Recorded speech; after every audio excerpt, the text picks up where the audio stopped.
আর এবার শেখ হাসিনা তিনি বিবৃতি দিলেন, হিন্দুদের ওপর অত্যাচারের প্রতিবাদ করে তিনি বিবৃতি দিলেন।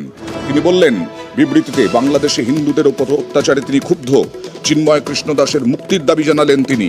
বাংলাদেশ পরিস্থিতি নিয়ে শেখ হাসিনা যে বিবৃতি দিলেন তাতে বাংলাদেশের সরকার সম্পূর্ণ ব্যর্থ বলে দাবি হাসিনার। বাংলাদেশে চিন্ময় কৃষ্ণ দাসের গ্রেফতারি বেআইনি বলেও দাবি শেখ হাসিনার। বাংলাদেশে চট্টগ্রামে মন্দির পোড়ানো হয়েছে, বাংলাদেশে মঠ, মসজিদ, দরগা, চার্চে আগুনের নিন্দা হাসিনার। বাংলাদেশে সব ধর্মের মানুষের সুরক্ষার দাবি শেখ হাসিনার।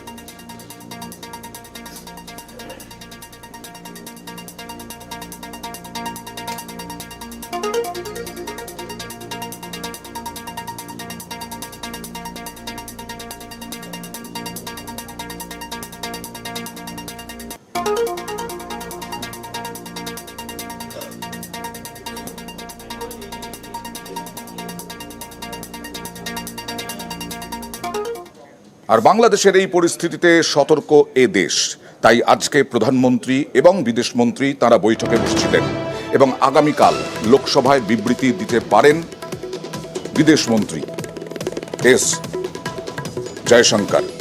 তিনি বিবৃতি দিতে পারেন, কারণ বিভিন্ন দিক খতিয়ে দেখা হচ্ছে। সংখ্যালঘুদের উপরে অত্যাচার, সংখ্যালঘুদের উপরে অত্যাচারের অভিযোগ, হিন্দুদের উপরে অত্যাচারের অভিযোগ, বিভিন্ন মন্দির জ্বালিয়ে দেওয়া, মন্দিরের ভাঙচুর, এই সব নিয়ে আজকে বৈঠক হয়।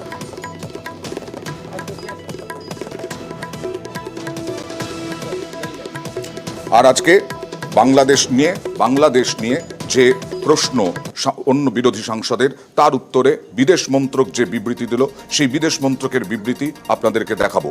বিদেশ মন্ত্রকের বিবৃতিতে সংখ্যালঘুদের হামলা উদ্বেগজনক, দুর্গাপুজোয় তাঁতিবাজারে পুজো মণ্ডপে হামলা হয়েছে, দুর্গাপুজোর সময় সাতক্ষীরায় যশোরেশ্বরী কালী মন্দিরে চুরির ঘটনায় ধরনের হামলার তীব্র নিন্দা করে ভারত। সংখ্যালঘুদের রক্ষা করা বাংলাদেশ সরকারের কর্তব্য। আর তারপরে মুখ্যমন্ত্রী মমতা বন্দ্যোপাধ্যায় আজকে ঝাড়খণ্ডে গিয়েছিলেন হেমন্ত সোরেনের মুখ্যমন্ত্রী পদে শপথ গ্রহণে। সেখান থেকে ফিরে এসে কলকাতায় দাঁড়িয়ে তিনি কেন্দ্রীয় সরকারের পাশে দাঁড়ালেন এই বাংলাদেশ ইস্যুতে, কিন্তু বিজেপিকে আক্রমণ করলেন। আমরা দুঃখিত, আমরা মর্মাহত, যে কোনো ঘটনায় যে কোনো ধর্মের ওপরেই হোক না কেন আমরা সেটাকে সমর্থন করি না, কিন্তু এক্ষেত্রে আমাদের ভূমিকা খুব লিমিটেড। তার কারণ এটা হচ্ছে, যেহেতু আমরা আলাদা দেশ, বাংলাদেশ আলাদা দেশ, এটা ইন্ডিয়া গভর্নমেন্ট বাংলাদেশ গভর্নমেন্টের সাথে কথা বলতে পারে, বলে অ্যাকশন নিতে পারেন। আমরা এটুকু বলতে পারি যে আমরা এক্সটার্নাল অ্যাফেয়ার্স পলিসির ব্যাপারে তৃণমূল কংগ্রেসের স্ট্যান্ড হচ্ছে যে যখনই গভর্নমেন্টে থাকুক না কেন আমরা গভর্নমেন্টের স্ট্যান্ডটাকে সাপোর্ট করি। কাজেই আমাদের বক্তব্য খুব পরিষ্কার, কোনো ধর্মের ওপরে, কোনো বর্ণের ওপরে, কোনো জাতির ওপরে কোনো অত্যাচারই আমরা মানি না। আমরা সবাই এক, আমাদের তো কোনোভাবে ইনভলভ করা হয় না এবং আমরা জানিও না। তিস্তা ব্যাপারে চুক্তি হয়ে গেছিল, আপনারা জানেন, যে আমাদের জানানো হয়।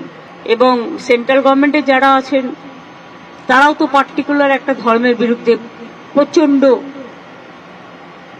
একটা ভিন্ডিকটিভ অ্যাটিটিউড নেন। আমরা মনে করি কোনোটাই ঠিক নয়।